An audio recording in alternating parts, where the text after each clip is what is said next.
골고다 십자가의 주님을 묵상할 때마다 우리의 마음속에 놀랍도록 하나님의 나라에 대한 열망이 커집니다. 그 은혜의 찬송을 함께 나누게 해주시니 감사합니다. 이제 말씀의 자리로 나갑니다. 성령 하나님, 이 시간도 임재하사 강한 바람처럼 세미한 음성으로 말씀하여 주옵소서. 예수 그리스도의 이름으로 기도하옵나이다. 아멘. 사순절 네 번째 주일이 되었습니다. 늘 말씀을 통해서 더 경건한 한 주간의 삶이 되어지는 결단의 시간 되어지시기 바랍니다. 오해라는 이해력이 있습니다. 이 오해라는 이해력으로 사람과의 관계를 맺게 되면 엉망이 되어버립니다. 오해보다는 우리가 더 좋아하는 게 이해이지 않습니까? 영문 표현에서 원래 이 오해라는 이 영어 단어는 misunderstanding이라는 단어를 씁니다. 잘못 생각함이라는 뜻인데, 이 NIV 우리 현재 제가 가지고 있는 성경 번역본에서 영어에서는 이 understanding이라는 단어보다는 그냥 단순하게 error라는 단어로 번역을 했습니다. 이 말씀을 읽으면서 좀 놀라웠습니다. 좀 더 쉽게 이해하게 하기 위한 목적이었는가, 아니면 이 번역을 할 때 왜 단순히 그냥 error라고 번역을 했을까? error라는 말은 잘못 또는 실수라는 그런 뜻이지 않습니까? 컴퓨터 할 때 뭐 잘못 작동하면 에러라는 단어가 빨갛게 뜨지 않습니까? 특히 키워드 비밀번호는 잘못 작동하게 되면 이 영문 번역판에서는 에러라는 단어가 떠서 참 곤혹을 치르기도 합니다. 그렇습니다. 오해하다라는 이 원어적 어원을 살펴보니까 이런 뜻이 있더라고요. 길을 잃게 하다, 미혹하다라는 말에서 어원이 출발되어져서 결국 너희가 길을 잃고 있다라는 뜻으로 해석이 되어집니다. 그러니까 이것은 그들의 마음의 완악함과 하나님의 진리에 대해서 무감각한 상태를 지적하고 있는 그런 표현 속에서 주님께서 사두개인들을 향해서 너희가 에러야라는 그런 말로 번역이 가능하다, 그 말입니다. 이 사두개인들의 하루는 예수님을 찾아와서 예수님에게 아주 곤경에 처할 만한 질문을 던지지 않습니까? 그 질문의 내용이 배경이 뭐냐면 신명기 25장 5절 이하의 말씀을 통해서 보면 모세율법에 이런 법이 있습니다. 일종의 한자 용어는 계대결혼이라는 말로도 해석이 되어지는데요. 형제들이 함께 사는 그 중 하나가 죽고 아들이 없거든 그 죽은 자의 아내는 나가서 타인에게 시집가지 말 것이요, 그의 남편의 형제가 그에게로 들어가서 그를 맞이하여 아내를 삼아 그의 남편의 형제된 의무를 그에게 다 행할 것이요 라고 말씀하고 있습니다. 형제 중에 형제가 많아서 그렇게 되면 다행이지만 형제가 없을 경우, 딱 한 사람만 있을 경우는 그 친족 가운데에서도 한 명을 선택하여서 그 가문의 대를 잇도록 만드는 그 제도가 바로 여기서 말하는 계대결혼입니다. 룻기에서도 이러한 표현이 등장하지 않습니까? 그래서 한 여자가 차례로 7 형제의 아내가 되었다가 세월이 흘러서 이 여자도 죽었고 그의 7 형제들도 죽었습니다. 부활하게 되면 그러면 이 여자는 누구의 아내가 되겠습니까? 라는 참 곤란한 그런 질문으로도 여기에 있습니다. 이 질문에 대해서 주님께서 29절에 이렇게 표현을 합니다. 너희가 성경도 하나님의 능력도 알지 못하는 거로 오해하였도다. 좀 전에 말씀드렸죠. 단순하게 그냥 에러라고 영문을 번역했다니까요. 계속해서 30절에 이렇게 말씀하십니다. 부활 때에는 장가도 아니가고 시집도 아니가고 하늘에 있는 천사들과 같으니라 라고 말씀을 하십니다. 여기에서 예수님께서 말씀하시는 것은 사두개인들이 사람의 부활에 대해서 오해하고 있다는 것이고, 그 오해의 원인이 뭐냐면 성경도 하나님의 능력도 알지 못하기 때문이다라고 그들의 오해의 어떤 그 배경을 깔고 있는 그런 부분에 대해서 정확하게 주님께서 지적하고 있는 그 내용이 바로 오늘 말씀입니다. 말씀을 통해서 우리에게 익히 알려주었듯이 오늘 이 본문 속에서 보게 되면 23절에 이렇게 표현합니다. 부활이 없다 하는 사두개인들이라고 했죠. 사두개인들의 마음속에는 부활이 없다라고 그들의 삶의 신조에서 그렇게 믿고 있다는 거죠. 유대교의 종파들 가운데에서 이 사두개인들의 무리는 그렇게 많은 무리는 아니었다고 합니다. 적은 무리이지만 이 사두개인들의 영향력이 얼마나 컸냐면 주로 그들은 귀족적 신분을 가지고 있었고 재산적인 것으로 봤을 때에 남들보다 많이 가지고 있는 그런 경제적 부를 누리고 있는 사람들의 주류가 바로 이 사두개인들이었습니다. 많은 수가 아니지 않습니까? 그들은 내세가 존재하지 않을 뿐더러 사후의 세계, 그러니까 사후의 삶도 없다라고 믿었습니다. 몸이 죽으면 그냥 그대로 끝나는 거지 무슨 사후의 세계 있느냐. 영혼적인 존재도 인정하긴 하지만 죽으면 끝난다는 거예요. 그래서 제가 과거에 신학교 다닐 때 이런 책도 읽어본 적이 있습니다. 영혼 불멸이냐 죽은 자의 부활이냐, 그런 책도 있습니다. 우리는 영혼 불멸이라고 믿지 않습니까? 그런데 사두개인들은 그렇게 믿지 않습니다. 그냥 죽으면 끝나는 것이고 무슨 다음 세계가 있느냐, 이 현실 세계, 지금의 현상 세계만 있는 것이다라고 그들은 그렇게 믿었던 것이죠.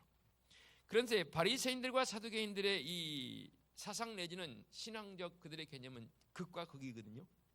그래도 바리새인들은 영도 있고 사후의 세계도 있고 부활도 나름 믿어요. 그런데 이 사두개인들은 바리새인들과는 완전히 다른 그런 사상 내지는 신앙을 가지고 있습니다. 그런데 신기한 거는요, 주님을 십자가에 못 박을 때는 이 바리새인과 사두개인들이 극과 극인 사람들이 연합이 됩니다. 단합을 해서 예수님을 십자가에 못 박도록 선동했던 무리들 가운데 하나가 바로 이 사두개인들입니다. 사두개인들의 그러니까 그들의 잘못된 오해가 분명히 있었습니다. 조금 전에 서론에 말씀드렸듯이 이들은 모세율법에서 언급되어진 이 계대 결혼적 상황을 현실로 끌고 들어와서 그들 나름대로 해석을 하여서 가상의 여인을 여기서 제시를 합니다. 만일 부활이 있을 경우 우리가 현재 존재하는 우리 현재적 상황 속의 상태로 그들은 돌아가는 것 아니냐라고 나름대로 부활은 안 믿지만 그렇게 그들은 또 나름대로 이해를 하고 있었던 것으로 보여집니다. 만일 부활이 있다면 이 여인은 내세에서 7 남편을 만나게 될 것인데 그것은 이 여인을 극심한 어떠한 곤란한 적용 상황으로 설정을 해서 이 여인이 겪게 될 그 어려운 상황들을 그들 나름대로 만들어 보는 것이지요. 그래서 이 여인이 만일에 7 형제와 다 살았는데 부활을 했다 그러면 과연 이 여인은 누구와 살 것인가? 아니 이 세상에서는 7 형제와 살았으니까 다 죽었다가 다시 부활한다면 이제 부활적 상황에서는 한 사람과 살아야 되잖아요. 그러면 첫 번째 살았던 그 맏형을 남편으로 맞이할 것인가? 아니면 마지막 살았던 막내를 남편으로 맞이할 것인가? 아니면 가장 사랑했던 7 형제 가운데 그래도 뭐 사랑했던 사람이 있지 않겠습니까? 가장 사랑했던 이 형제와 선택을 해야 할 것인가? 아니면 이 7 형제 가운데 그래도 가장 오래 살았던 사람을 남편으로 선택해야 할 것인가? 라는 아주 곤란한 적용에 처한 설정을 이 사두개인들이 한 거지요. 그래도 그 속에서 읽어볼 수 있는 것은 그들은 모세의 율법을 제시했다는 사실입니다.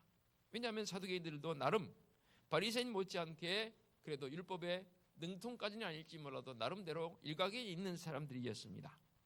가계 혈통을 잇기 위한 이 계대 결혼적 방법을 선택해서 모세 율법에 찾아냈다는 게 그래도 이 사두개인들의 마음을 한번 이해해 본다면 가상한 모습이지 않겠습니까? 또 죽음에 대한 이해도 그들은 죽음 이후에 아무것도 없다고 믿은 사람인데 이런 설정을 통해서 죽음에 대한 부분도 다루는 그들의 모습을 볼 수 있고요. 또 나름대로 모세 율법을 통해서 주신 이 말씀의 법에 순종한 그런 상황들을 설정한 거지요. 아무리 계대 결혼이라 할지라도 이 여인의 마음속에 싫어, 아니면 또 형제들이 싫습니다. 나는 아무리 그런다 할지라도 뭐 예를 들어서 제일 맏형이 살았던 형수님이잖아요. 형수님과 나는 결혼 못합니다. 뭐 둘째도 그랬을 것이고 막내까지 나는 그렇게 못합니다라고 거절했다면 안 되는 일입니다. 그런데 나름대로 율법에 순종한 것이지요.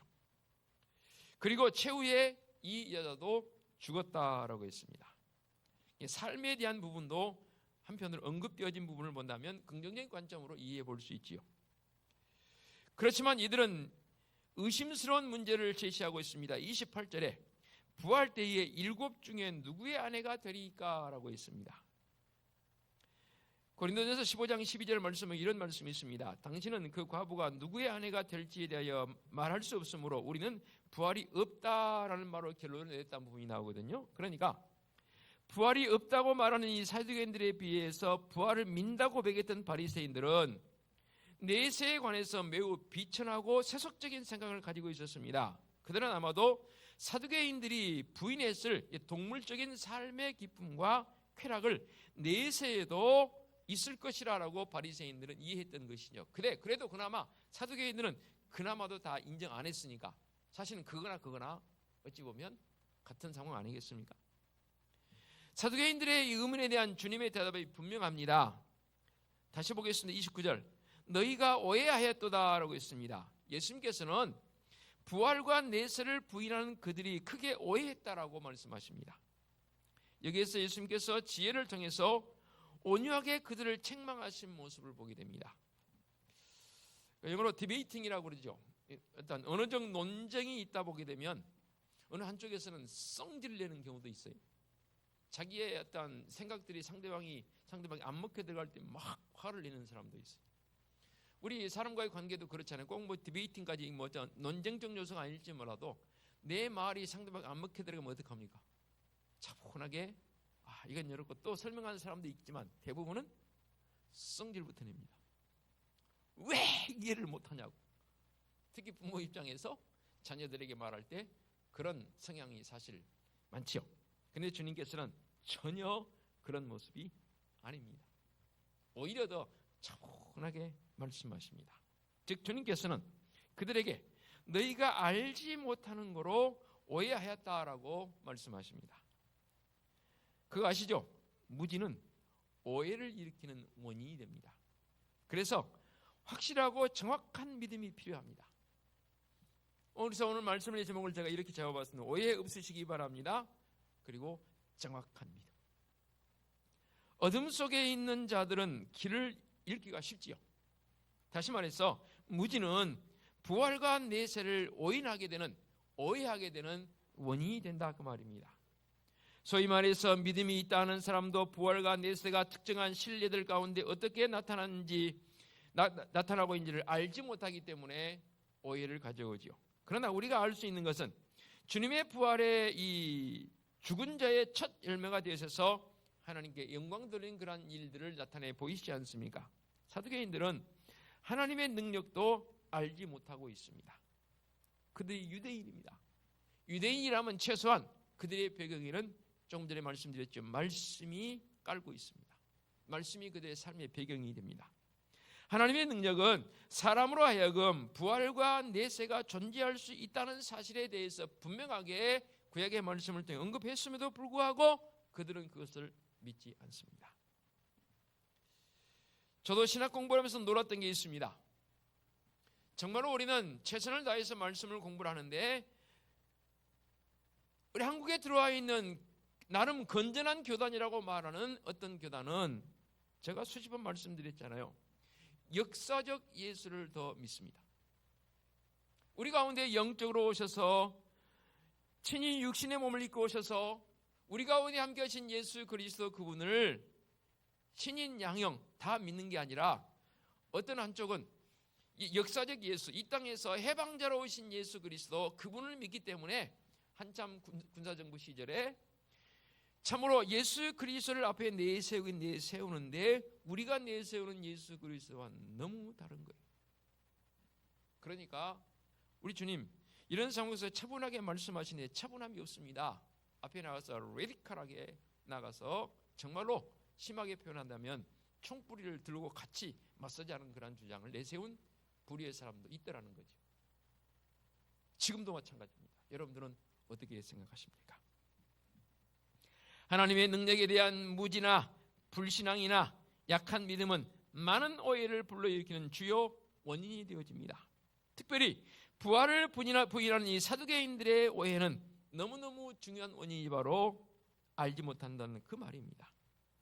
어찌 사람이 죽었는데 다시 살아납니까라는 이성적으로는 이해할 수 없는 이 부분에 대해서 믿음이 없는 사람들은 이 부활에 이해하지 못하기 때문에 그 사실이 진리임을 믿지 않습니다.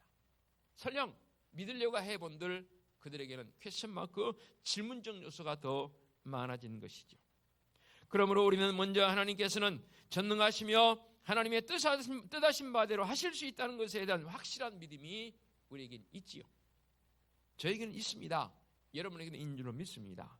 이런 믿음이 있어야 비로소 우리는 하나님께서 약속하신 것을 이 땅에서 이행하신다는 사실에 대해서 의심의 여지가 없는 것 아니겠습니까? 하나님의 능력은 우리가 생각하는 그 이상의 능력으로 분명하게 행하십니다. 이런 예도 있지요. 시각장애인을 데리고 와서 예수님을 곤란한 지경에 처하려고 데리고 왔지 않습니까? 그래서 묻지요. 누구의 죄입니까? 이가 앞을 보지 못하는 시각장애가 된 이유는 태어나서부터 시각장애란 말이에요. 부모가 잘못해 죄가 있어서 그렇습니까? 아니면 이 사람의 죄가 있어서 그렇습니까? 도대체 뭔 죄가 있길래 이 사람은 앞도 못 보는 그런 인생으로 태어나서 지금까지 살아오고 있습니까? 라고 주님께 묻지 않습니까? 그때 주님 이렇게 말씀하시지요. 하나님의 영광을 드러내기 위해서라고 말씀하십니다. 하나님의 능력을 믿는다면 그렇게 이해하지 않지요. 마찬가지로 그들은 부활과 내세가 있으리라고 분명하게 단언하고 있는 이 말씀을 그들은 이해하지 못합니다. 살다 보면 사람 만나서 대화를 하다 보면 그 사람의 그 수준 이상은 이해를 못하더라고요. 아무리 설명을 해도 그가 이해하고 있는 그 이해 수준을 벗어나게 되면 그 사람은 이해하려고 하지도 않고 도무지 이해하지 못합니다.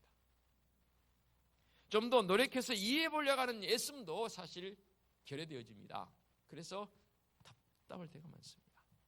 그러게 우리 믿음의 성도는 다양하게 신앙적 관점에서 접근해야 하고 이해력을 폭넓히기 위해서는 말씀의 깊이를 더해갈 수 있는 성도적 삶이 분명히 있어야 되겠지요.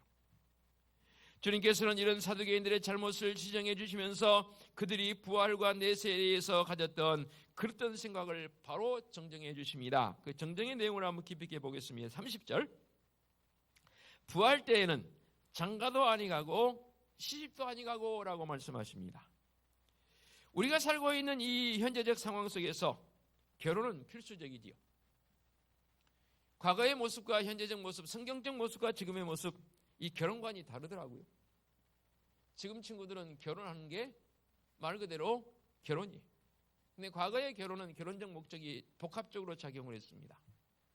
양가 가정의 문제도 거기에 같이 포함되어 있고 또 다음 세대 후손들을 향한 모습도 짙게 거기에 포함되어 있고 등등 여러 가지 당연히 거기에 부부간의 사랑의 문제도 언급되었죠. 그러나 과거에는 사랑하지 않아도 양가 부모들이 합의가 되어지면 우리 과거에 한나구의 어르신들 가운데서는 한 번도 얼굴 보지 못하고 결혼한 분도 있다라고 직접 들었습니다. 그래서 첫날 밤에 그렇게 결혼 전날에 궁금했대요. 그러면서 한편으로 그런 마음도 가졌다고 그러더라고요. 그분이 얼굴에 곰보째보만 아니면 된다. 직접 제가 들어봤습니다. 근데 얼굴을 한 번도 안 보고 그 다음날 결혼했다는 거예요. 다행히 감사하게도 사지멀쩡했다 합니다. 결혼의 목적이 과거와 성경적 상황과 지금의 결혼의 목적은 많이 있다. 지금 결혼한 친구들을 보기에는 결혼의 목적이 그냥 말 그대로 결혼이 그냥. 그런데 다음 세대에 대한 책임성 그런 것도 사실 결혼에서는 지금은 빠져버린 안타까운 모습을 보게 되지요. 결혼의 목적은 여러 가지가 있기 때문에 부활 때에 이 결혼과 관련된 문제를 결국 사두개인들이 주님께 문제로 들고 오지 않습니까? 우리가 분명히 믿어야 할 것은 부활 이후에는 다시는 사망이 없다는 사실입니다. 부활체는 다시 부활했을 때 우리의 영적인 존재로 변화되어지기 때문에 이 땅에서 우리가 육신의 몸을 입고 있는 그런 모습은 아니라는 거죠. 주님 분명히 말씀하시지 않습니까? 부활 때에는 장가도 아니가고 시집도 아니니라. 아이를 낳아서 키워야 할 어떠한 상황도 되지 않는 것이고 그럴 의미도 없는 것이죠. 어떻게 된 상황 때 부활하게 됩니다. 이 상태는 현재 하늘에 있는 천사들과 같이 된다라고 말씀하고 있습니다. 이 하늘에 있는 천사들과 같은 상태, 우리 인간은 하나님의 완전한 구속과 새 창조를 통해서 천사들과 같이 순수하고 영적인 존재가 될 것이며 천사들처럼 그들과 더불어 하나님을 알고 사랑하며 찬양하게 될 것이라는 성경의 바탕을 깔고 있는 내세관입니다. 그러므로 우리가 하늘에 있는 천사들처럼 하나님의 뜻대로 행하기를 바라며 노력해야 하는 것은 당연한 일이고, 우리가 우리의 하나님의 그 얼굴을 항상 배없는 천사들의 모습처럼 그 모습을 추구하며 살아야 할 성도적 삶도 우리에게 필요하지요. 그러면서 부활적 상황을 이렇게 이 사도행전의 종지부를 찍습니다. 31절로 33절까지의 말씀입니다. 31절 봅니다. 하나님이 너희에게 말씀하신 바라는 말로 예리한 그런 그 말씀을 통해서 너희에게 말씀하신 바라는 말씀을 언급합니다. 다시 번역하면 하나님이 너희에게 말씀하신 것을 읽어보지 못하였느냐라는 관점입니다. 그러니까 성경은 하나님께서 말씀해 놓은 것을 기록해 놓은 책이지 않습니까? 그래서 하나님께서 모세에게 말씀하신 것은 오늘날 우리에게도 말씀하고 계시는 것인데, 우리가 하나님의 말씀을 읽고 듣는 것은 그것이 우리에게 말씀된 것 아니겠습니까? 후대의 선지자들은 모세의 율법보다 내세에 대한 명백한 증거를 구약에 많이 말씀을 했습니다. 모세의 율법에는 직접적으로 내세에 대한 부분이 등장하지는 않습니다. 그러나 선지자들을 통해서, 그리고 이 말씀의 내용 속에 숨어있는 내세적 관점을 분명하게 언급해 놨다 그 말입니다. 그래서 이렇게 표현합니다. 32절, 이분 굉장히 중요한 표현입니다. 나는 아브라함의 하나님이요 이삭의 하나님이요 야곱의 하나님이로라 하신 것을 읽어보지 못하였느냐.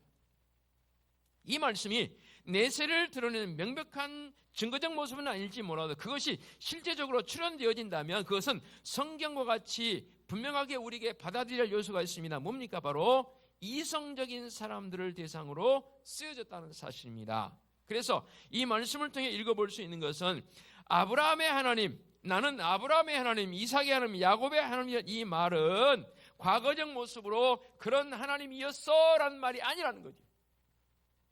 지금도 나는 아브라함과 함께 있고 이삭과 함께 있고 야곱과 함께 있던 나인데, 현재도 너희와 미래에도 너희와 함께 하신 하나님을 여기서 우리에게 언급해주고 있다 그 말입니다. 그런데 이 사두개인들은 그런 것을 알지 못합니다.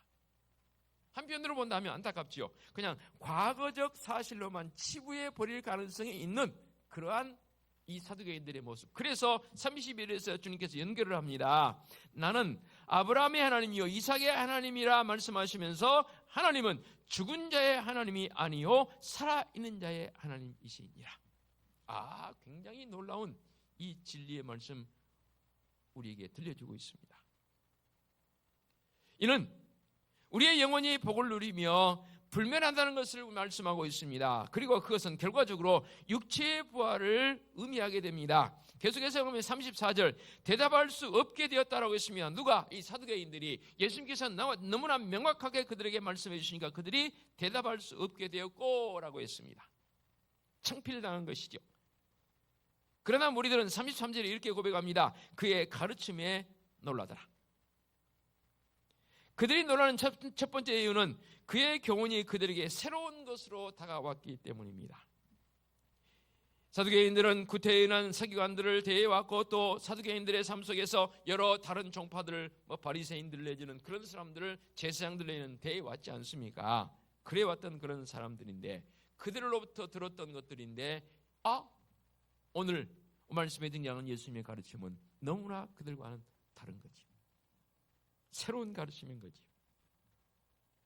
또 주님의 가르침 속에 그들은 선하고 위대한 것이 있음을 그들은 발견하게 됩니다. 종종 진리는 반대를 받는 것으로 인해서 더 밝게 드러나는 것들이 있지요. 예를 들면 이런 것들이죠. 가짜를 가짜로 구별할 수 있는 것은 무엇 때문입니까? 진짜가 있기 때문이죠. 만일에 진짜가 없다면 가짜는 가짜로 그냥 가짜를 댈 이유도 없고, 진짜가 드러나는 경우는 가짜들이 있기 때문에 사실을 드러나는 것 아니겠어요? 그처럼 우리 주님께서는 이 사두개인들의 그릇된 오해, 그들의 믿음을 정확하게 수정하고 정확하게 가르쳐주는 말씀을 보게 됩니다. 성경을 알지 못하고 또 하나님의 능력을 알지 못해서 오해된 믿음을 가지면 이런 믿음은 하나님께 기쁨이 되지 못하고 더더욱 우리들에게 복이 되지 못하고 삶의 진정한 의미를 가져주지 못하지요. 그러므로 말세의 비상한 때에, 힘든 때에 오해로 말미암은 그릇된 이 신앙적 요소를 우리는 경계해야 합니다. 말씀을 말씀으로, 진리를 진리로 받아들일 수 있는 믿음의 분량이 분명히 우리 속에 있어야 합니다. 그래야 그 믿음을 통해서 현재적 상황을 넉넉하게 이기며 나갈 수 있는 믿음의 사람들이 되는 것이지요. 말씀을 정리하면서 여러분에게 묻겠습니다. 여러분들은 하나님을 과거적 하나님으로만 믿으십니까? 그렇다면 이 자리에 앉아 있을 이유가 없습니다. 한 번 더 묻겠습니다. 그러면 현재 역사하시는 하나님으로만 믿으십니까? 죄송합니다. 그렇다면 이 역시도 이 자리에 앉아 있을 필요가 없습니다. 세 번째 질문하겠습니다. 미래에도 함께 하실 하나님을 믿으십니까? 뭐 반응을 좀 해보세요. 아침이라 그렇습니까? 과거에도 함께 하셨고 지금도 함께 하시고 미래에도 함께 하실 하나님, 그 하나님을 저는 믿습니다. 주님께서 사두개인들에게 그 부분을 지적하고 있습니다. 왜 구태여 나는 아브라함의 하나님이라, 이삭의 하나님이라, 야곱의 하나님이라 말씀하시죠. 나는 죽은 자의 하나님이 아니라 산 자의 하나님이라는 하나님을 그렇게 그들에게 소개하고 있을까요? 이 사두개인들의 마음속에 너무 오해되어 있는 믿음이 있기 때문입니다. 이해를 시키려면 오해에서 무엇을 빼야 돼요? 참회를 빼야 합니다. 그래야 이해됩니다. 물론 신앙적인 요소를 이성적 사고로 이해하라는 말은 아닙니다. 그러나 혹여 내 삶 속에 오해되어진 믿음이 있다면 그 믿음을 내려놓으시고 말씀을 통해 주신 정확한 믿음, 비단 하나님께만 뿐만 아니라 사람과의 관계도 마찬가지입니다. 저도 말씀드렸지요. 오해라는 이해력을 가지게 되면 사람과의 관계도 엉망이 되어버립니다. 사랑하는 성도 여러분, 오늘 이 사두개인들의 모습을 통해서 나의 믿음을 점검해 봅니다. 오늘도 나는 고백합니다. 우리 하나님은 아브라함의 하나님이요, 이삭의 하나님이요, 야곱의 하나님이요, 나의 하나님이 되십니다. 그 하나님은 죽은 자의 하나님이 아니라 산 자의 하나님이 되신 줄로 믿습니다. 기도하겠습니다. 하나님 아버지 감사합니다. 이 산절 기간에 부활을 생각하며 사두개인들의 질문을 통해서 우리의 믿음을 점검해 봅니다. 과연 나는 지금 정확한 믿음의 모습을 통해서 부활을 믿는 성도의 모습입니다. 그 믿음의 고백 흩어지지도 아니하고 사라지지도 아니하고 정한 믿음의 모습으로 나아갈 수 있는 성도들을 되게 하여 주시옵소서. 오늘도 이 믿음을 따라 굳세게 힘차게 나가는 성도의 삶이 되게 하여 주시옵소서. 예수 그리스도의 이름으로 기도하옵나이다. 아멘.